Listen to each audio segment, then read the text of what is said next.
Okay, so ito po yung naging project ko for microprocessor. So basically, it's just a DHT11 sensor connected to the Raspberry Pi 3. So ihiwalay ko na lang po yung video sa pagpapakita ko dun sa device. Pero anyway, it's just ano lang naman. GPIO23 connected to the data pin of the DHT11 as well as the VCC and ground connected to the Raspberry Pi.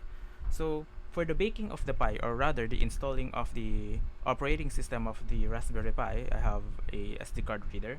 With this SD card reader, I use the application Balena Etcher. Sa Balena Etcher, pinili ko na dito yung operating system na gagamitin ko, which would be the Ubuntu pre-installed version. So the question here is, why did I not choose to go with Raspberry Pi OS since this is Raspberry Pi? Well, the problem is Raspberry OS, maganda siya when you are going to use the GPIO. In this case, yes, gagamitin ko si GPIO. However, one problem I have is I do not have an external monitor. That means I have to install the operating system without any sort of monitor or display for the Raspberry Pi. So, ang tinatawag, we call that headless install. And pagdating sa headless install, mas mahirap ang headless install pagdating sa Raspberry OS instead of the Ubuntu pre-installed. Kasi sa Ubuntu pre-installed, talagang pasok na dun yung magiging driver for the Wi-Fi nung magiging para dun sa Raspberry. So, since kaya ko naman i-install yung GPIO drivers, lahat no, kunya sa Python prerequisites, the pip installers, the pip3, the rpy.gpio, the other libraries and stuff. So I opted for the Ubuntu na lang. Pero pasok na tayo dun sa mismong application. So usually ang pinaka-common na library yung ginagamit is the Adafruit DHT library.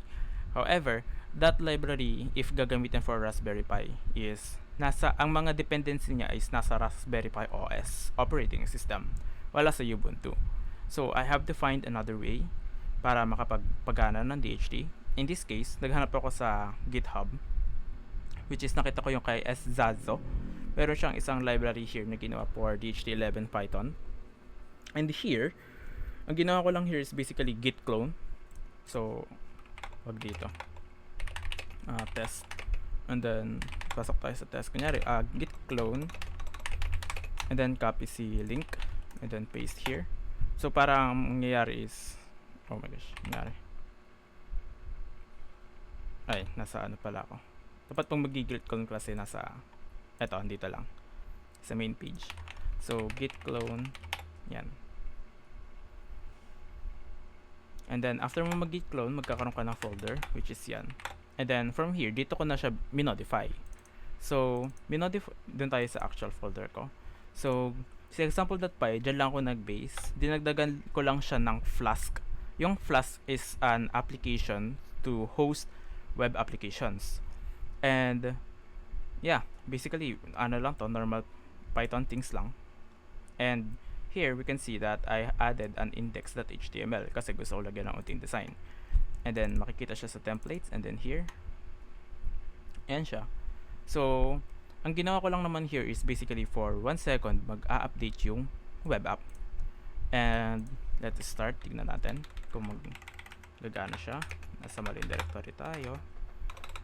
cd dht11 python list, and then we go sa micro.py. So sudo python 3 micro.py. I use sudo because port 80 and it requires privilege. So hindi ko lang na-i-add dyan. Anyway, so ito, nag-run na siya. So mapapansin natin, dalawa yan. So merong 127 which is the local, and then the 10.66.66.2. Pero meron pa tong isa, yung sa local network na wala lang. Yung local network niya is 192.168.0.4.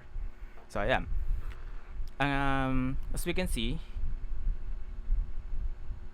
or as we can't see rather, ayan. So nag-update siya.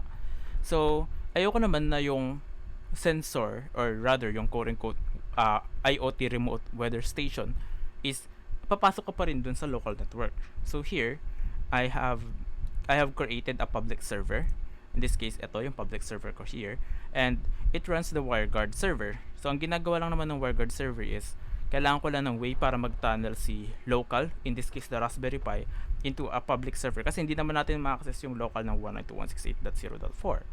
So I have to make a way para ma-access yung service na yon in a different IP. In this case, naggamit nga ako ng tinatawag nating tunneling VPN. So ako lang din nag-set up ng VPN na to, completely manual installation.